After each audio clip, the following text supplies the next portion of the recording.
President Trump went on another extended riff against the nation's news media on Thursday.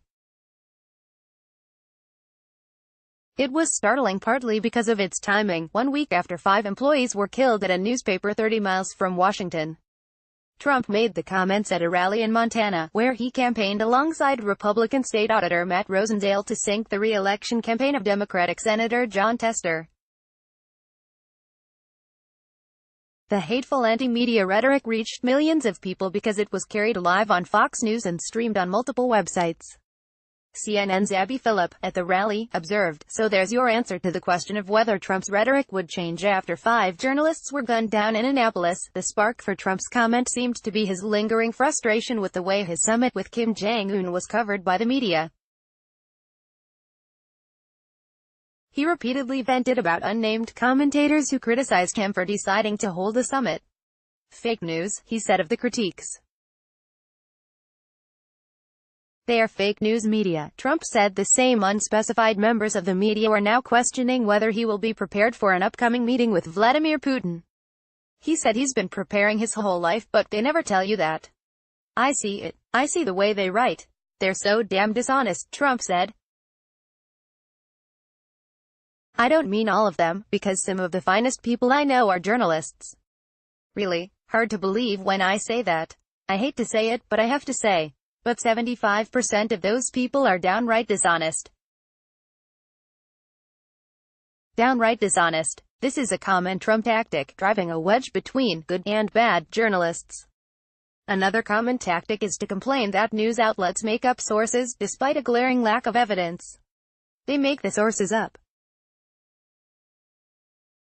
They don't exist in many cases," he claimed, falsely. "Anytime you say, you know, I saw one of them said 15 anonymous sources, I don't have 15 people in the White, I mean, forget it." Maggie Haberman of the New York Times pointed out on Twitter that his comms shop had about 40 people alone, a fact he knows quite well. Charlie Gasparino of the Fox Business Network had heard enough. "Just heard it POTUS at this rally complaining about the use of anonymous sources. For the record, he was one of mine over the years," Gasparino wrote on Twitter. He said he always got along with Trump personally, but this anonymous source shtick is complete BS. Gasparino added, he knows that Trump's blistering critiques of the media, fueling hatred of journalists and their employers, are a surefire way to excite the audience at his rallies. But with newsrooms mourning the deaths of 5 Capitol Gazette employees, there was some speculation, or perhaps just wishful thinking, that the president might tone it down. The alleged shooter, who had a long-standing grudge against the paper, is facing 5 counts of first-degree murder. Trump can't, and shouldn't, be blamed for the Annapolis massacre.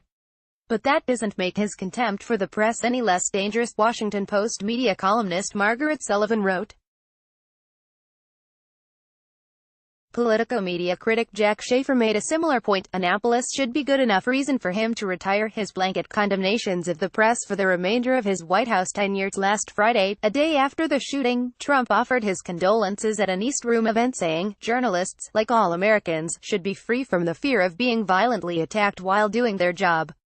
Under pressure from local politicians, Trump on Tuesday ordered flags at half-staff to honor the victims. "Our nation shares the sorrow of those affected by the shooting at the Capitol Gazette newspaper," his proclamation stated. But that same day, he also resumed his anti-media rhetoric.